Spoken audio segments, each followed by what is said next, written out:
बिस्मिल्लाहिर्रहमानिर्रहीम अस्सलाम वालेकुम मेरी यूट्यूब फैमिली किवें हो तुसी सारे। अल्लाह पाक तुहानू सारिਆਂ ਨੂੰ हमेशा खुश रखे। मैं काफ़ी दिन तो ना कुछ वीडियोज़ देख रही सा कि वज़न कम किस तरह किया जाता। अजकल साढ़े सारिਆਂ ਨੂੰ ਭੈਣਾਂ ਨੂੰ ਭਰਾਵਾਂ ਨੂੰ ਇਹ ਮਸਲੇ ਰਹਿੰਦੇ ਨੇ कि साडा वज़न ਜਿਹੜਾ है ना ਅਸੀਂ किस तरह कम करिए। कभी ਅਸੀਂ थोम का इस्तेमाल करने आ, कभी ਅਸੀਂ जीरे का इस्तेमाल करने आ, कभी सौंफ के कावे पीने आ, कभी लैमन का इस्तेमाल करने, तरह तरह दी चीज़ां असीं इस्तेमाल करने। जिथों कोई सुनिया कि सानू इस चीज़ का वज़न कम होएगा असीं फौरन असीं उहनूं आके ट्राई करने हैगे आ और कोशिश करने कि साडा वज़न कम तो कम होंदा जाए, क्योंकि सारियां बीमारियां दी जड़ मोटापा हुंदा हैगा वे जिहड़ा कि बहुत ज़्यादा परेशान कुन हो जाता वे। डॉक्टर कहते हैं कि सब तो पहले मरोगन चीज़ां छोड़ो, वर्जिश करो। ना तो असी वर्जिश कर सकने, ना ही असी ये चीज़ां छोड़ सकते, क्योंकि जिन्ना तक इंसान जिंदा उहदा खान पीन तो दिल करदा वे, दिल इंसान दे नाल लगा होया वे ते चटपटियां चीज़ां तो उहदा दिल करेगा। तो मेरे अखा अगों कुछ वीडियोज़ गुजरियां ਜਿਹੜੀਆਂ कि मैनू बहुत अच्छियां लगियां। सुन्नत ते नबवी सल्लल्लाहु अलैहि वसल्लम ने 1400 साल पहले ਜਿਹੜਾ ਸਾਨੂੰ तरीका दस्सिया वा असीं उन्हां नूं भुल गए हैगे आ। मैं कोई आलमा तो है नहीं आ कि मैं तुहानूं अगर कोई गलती होई तो मैनूं माफ़ कर देना। ਇਹ कुछ वीडियोज़ मैं खुद देखी हैगियां ने, मैं मैं अपने भैन भरावां नाल भी शेयर करनी आ।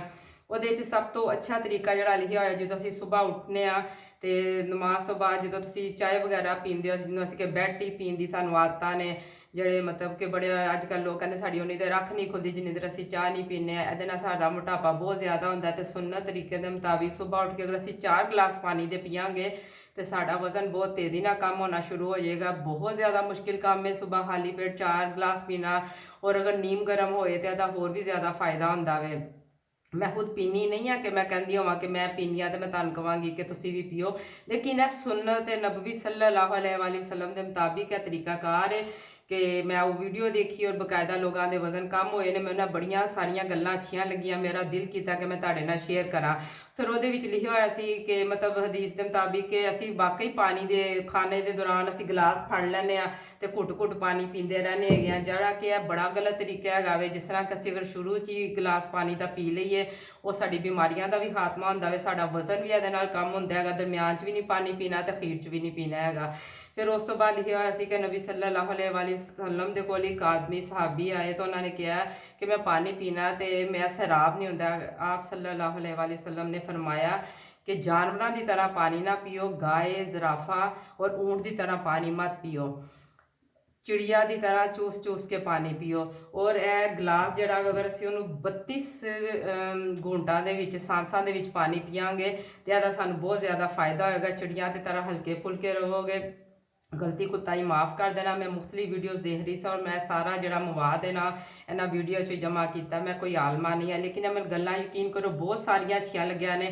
मतलब सारा कुछ जड़ा मैं देखिया मैं अच्छा लगा। फिर उस तो बाद लिखा होया सी कि खाना खान तो 2-3 घंटे अगर बाद तुसीं पानी ना पियो तो यह भी तुहाडे वज़न कम करने वास्ते बड़ी अच्छी चीज़ है।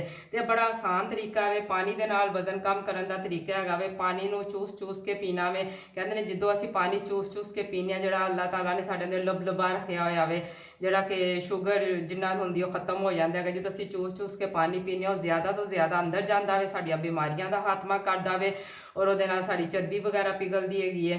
और पानी सुबह के टाइम नीम गर्म भी असीं इस्तेमाल अज तो बाद इंशाअल्लाह करन दी पूरी कोशिश करांगे। मैं भी पियांगी और तुसीं भी पूरी कोशिश करना। जिन्हां नूं मोटापे दा टेंशन रहिंदी हैगी है कि उन्हां दा वज़न कम नहीं हुंदा हैगा, तरह तरह दी बीमारियां दा शिकार ने। मैं खुद बीपी दी पेशेंट बन चुकी हुई हाँ। तो वज़न की वजह तो ही सारे मसले मसाइल बनते गए। नाल फिर सब तो वड्डी बीमारी हार्ट दी होण दा खतरा हुंदा है। अल्लाह पाक सारियां नूं अपने हिफ्ज़ो मान च रखे।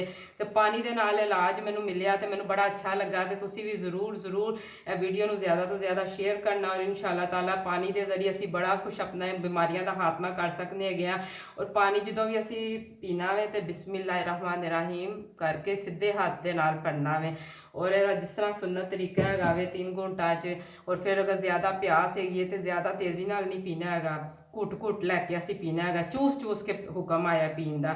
तो उस तरह पियावांगे तो असीं चिड़िया की तरह हल्के फुल्के हो जावांगे। और इंशाअल्लाह ताला ਅਗਰ ਤੁਹਾਨੂੰ ਇਹ ਮੇਰੀਆਂ ਗੱਲਾਂ ਅੱਛੀਆਂ ਲੱਗੀਆਂ, ਤੁਹਾਨੂੰ ਬਹੁਤ ਜ਼ਿਆਦਾ ਫਾਇਦਾ ਹੋਏਗਾ, ਕਿਉਂਕਿ ਅਸੀਂ ਤਰ੍ਹਾਂ ਤਰ੍ਹਾਂ ਦੇ ਐਡੇ ਐਡੇ ਅਸੀਂ ਔਖੇ ਕੰਮ ਕਾਰ ਗੁਜ਼ਰਨੇ ਆ। ਯਕੀਨ ਕਰੋ, ਸਾਡੇ ਕੋਲ ਅਗਰ ਮਤਲਬ ਕੋਈ ਕਹਿੰਦਾ ਹੋਵੇ ਨਾ ਕਿ ਵਜ਼ਨ ਕਮ ਕਰਨ ਵਾਸਤੇ ਮਤਲਬ ਇੰਨੀਆਂ ਜੜੀਆਂ ਬੂਟੀਆਂ ਦਾ ਇਸਤੇਮਾਲ ਅਸੀਂ ਕਿੱਥੋਂ ਕਿੱਥੋਂ ਲੱਭ ਕੇ ਲਿਆਉਂਦੇ ਹਾਂ, ਉਹਦੇ ਕਾਵੇ ਬਣਾਉਂਦੇ, ਅਸੀਂ ਪੂਰੀ ਕੋਸ਼ਿਸ਼ ਕਰਨੇ, ਲੇਕਿਨ ਇਹ ਜਿਹੜਾ ਆਸਾਨ ਜਿਹਾ ਤਰੀਕਾ ਹੁਣ ਅਸੀਂ ਇਨਸ਼ਾਅੱਲਾ ਕੋਸ਼ਿਸ਼ ਕਰਾਂਗੇ ਕਰਨ ਦੀ, ਤਾਂ ਕਿ ਸਾਡਾ ਵਜ਼ਨ ਕਮ ਹੋਵੇ। ਔਰ ਵਜ਼ਨ ਜਦੋਂ ਜ਼ਿਆਦਾ ਹੁੰਦਾ ਹੋਵੇ, ਖੂਬਸੂਰਤੀ ਤੇ ਵੀ ਬੜਾ ਬੁਰਾ ਅਸਰ ਪੈਂਦਾ। ਕੱਪੜੇ ਭਾਵੇਂ ਤੁਸੀਂ ਜਿੰਨੇ ਮਰਜ਼ੀ ਕੀਮਤੇ ਪਾਏ ਹੋਣ, ਜੁੱਤੀਆਂ ਅੱਛੀਆਂ ਤੋਂ ਅੱਛੀਆਂ ਪਾਈਆਂ ਹੋਣ, ਮੇਕਅਪ ਪਾਰਲਰਾਂ ਤੋਂ ਮੇਕਅਪ ਤੋਂ ਮਹਿੰਗਾ ਕਰਾ ਲਓ, ਲੇਕਿਨ ਜਦੋਂ ਤੁਸੀਂ ਮੋਟਾਪੇ ਦਾ ਸ਼ਿਕਾਰ ਹੋ, ਨਾ ਤੁਹਾਨੂੰ ਪਾਇਆ ਵੀ ਸੱਜੇਗਾ ਤੇ ਨਾ ਆਪਣੇ ਆਪ ਹੀ ਇਨਸਾਨ ਜਿਹੜਾ ਨਾ ਉਹਦੇ 'ਚ ਮਤਲਬ ਵਿਸਾਸੇ ਕਮਤਰੀ ਜੀ ਆਈ ਜਾਂਦੀ ਹੈਗੀ ਹੈ ਕਿ ਦਿਨ ਬ ਦਿਨ ਮੇਰੇ ਨਾਲ ਕੀ ਹੋਈ ਜਾ ਰਿਹਾ, ਮੈਂ ਅੱਛਾ ਭਲਾ ਹੁੰਦੀ ਸਾਂ, ਮੇਰਾ ਕਿਉਂ ਇੰਨਾ weight ਜ਼ਿਆਦਾ ਹੋ ਗਿਆ ਹੈਗਾ। ਤੇ ਬਸ ਅਸੀਂ ਇਹੀ ਇਨਸ਼ਾਅੱਲਾ ਤਾਲਾ ਤਰੀਕਾਕਾਰ ਅਪਣਾਵਾਂਗੇ। ਔਰ ਸੁਨਨਤ ਦੇ ਮੁਤਾਬਿਕ ਜਦੋਂ ਇਨਸਾਨ ਚੱਲਦਾ ਵੇ ਤੇ ਵੈਸੇ ਵੀ ਉਹਨੂੰ ਸਕੂਨ ਔਰ ਇਤਮਾਨਾਨ ਮਿਲਦਾ ਹੈਗਾ ਵੇ। ਅਗਰ ਤੁਹਾਨੂੰ ਮੇਰੀ ਛੋਟੀ ਜੀ ਅਗਰ ਵੀਡੀਓ ਅੱਛੀ ਲੱਗੀ, ਚ ਕੋਈ ਵੀ ਗੱਲ ਚੰਗੀ ਲੱਗੀ ਤਾਂ ਮੈਨੂੰ ਸੋਹਣਾ ਜਿਹਾ ਕਮੈਂਟ ਜ਼ਰੂਰ ਕਰਨਾ। ਚੈਨਲ ਤੇ ਨਵੇਂ ਆਏ ਹੋ, ਚੈਨਲ ਨੂੰ ਸਬਸਕ੍ਰਾਈਬ ਕਰਨਾ। ਵੀਡੀਓ ਅੱਛੀ ਲੱਗੀ ਲਾਈਕ ਕਰਨਾ, ਸ਼ੇਅਰ ਕਰਨਾ, ਦੁਆਵਾਂ 'ਚ ਮੈਨੂੰ ਯਾਦ ਰੱਖਣਾ।